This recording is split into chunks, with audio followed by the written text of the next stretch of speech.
ओम श्री गणेशाय नमः। नमस्कार प्रिय मित्रों, मैं आपका ज्योतिष मित्र राजकिशोर पांडे। मेरे YouTube चैनल ज्योतिष सार में आपका स्वागत है। मित्रों, आज का जो विषय है, लग्न का अर्थ जन्म कुंडली में क्या होता है, लग्न जन्म कुंडली में कितना मायने रखता है। 17 तत्वों वाली जीव आत्मा, 27 तत्व होते हैं। संपूर्ण जीवन विकसित होने के लिए, जीवन पाने के लिए शरीर के अंदर 10 तत्व छिन जाने पर शरीर की मौत हो जाती है। 17 तत्व वाली सूक्ष्म देह पुनः शरीर पाने के लिए दर बदर भटकती रहती है। जब 17 तत्व वाली उस सूक्ष्म देह को 10 तत्व मिल जाते हैं, तब कहते हैं जन्म होना। लग्न उसी का मूल्य है और इसलिए लग्न का कुंडली में बहुत बड़ा महत्व बन जाता है। कुंडली के 12 भावों को अपना फल लग्न को ही देना है और लग्न को ही लेना है।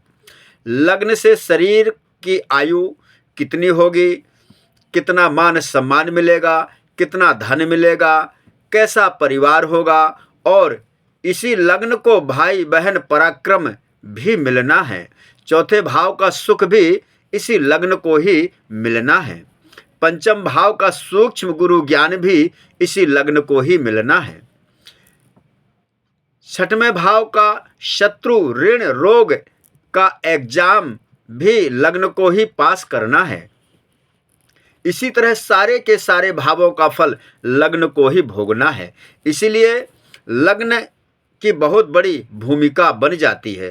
कुंडली में लग्न जितना बलवान होगा उतना अच्छा फल भोग पाएगा। शरीर लग्न बलवान कैसे होता है? सिंह राशि का लग्न हो तो बलवान होता है, शुभ प्रभाव में हो तो बलवान होता है, मित्रों से दृष्ट हो तो बलवान होता है, उच्च का हो तो बलवान होता है, शुभ वर्गों में हो तो बलवान होता है। जितना बलवान लग्न होगा उतना ही शारीरिक फिजिकल पावर अधिक आएगी। जिस पावर का इस्तेमाल करके समाज में अच्छा प्रदर्शन करता है जातक, इस लग्न की प्रतिद्वंदी भाव छठवां भाव होता है। छठवां भाव लग्न का एग्जामिनेशन प्रश्न पत्र होता है। शत्रु से कैसे निपटना है, रोग से कैसे निपटना है, ब्रेकरों से कैसे निपटना है, पार करना है। जब जातक छठवें भाव का प्रश्न पत्र पार कर लेता है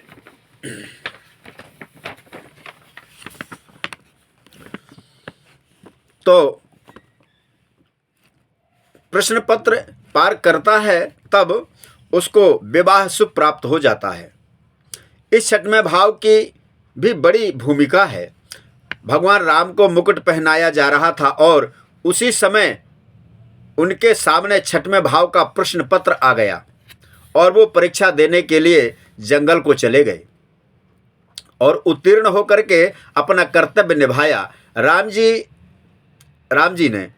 फिर 7वां भाव आता है जो लग्न के ठीक सामने 180 डिग्री का होता है।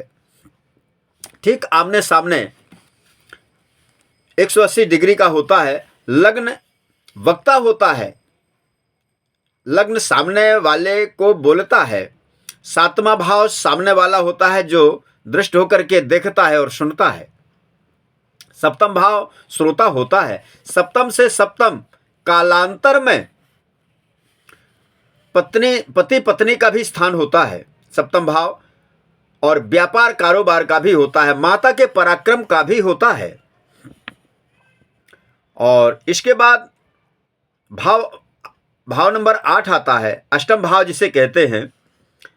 वह बताता है कि रिसर्च कैसी होगी आपकी, खोज कैसी होगी आपकी। 8वां भाव दरिद्रता का भी है, 8वां भाव मृत्यु का भी है। 5वां भाव की बुद्धि का खजाना है 8वां भाव। 8वां भाव जिसने सिद्ध कर लिया उसका पांचवा भाव सिद्ध हो जाता है, और पांचवा भाव जिसने सिद्ध कर लिया उसका आठवां भाव सिद्ध हो जाता है। ठीक इसी प्रकार कहते हैं मित्रों, गोधन गजधन बाजीधन और रतन धन खान, और पर जब आवे संतोष धन सब धन धूरी समान। लग्न बलवान होने पर, अच्छा होने पर उसमें संतोष की मात्रा पर्याप्त मात्रा में हो जाती है, और हर किसी के सामने एक विनम्र भाव उसके अंदर होता है, और समाज में अच्छी प्रगति करता है, समाज में अच्छा प्रदर्शन करता है। मित्रों, आज तो लग्न की व्याख्या किया है आप सबके सामने। फिर मिलते हैं अगले वीडियो में। आज तक के लिए मेरा नमस्कार।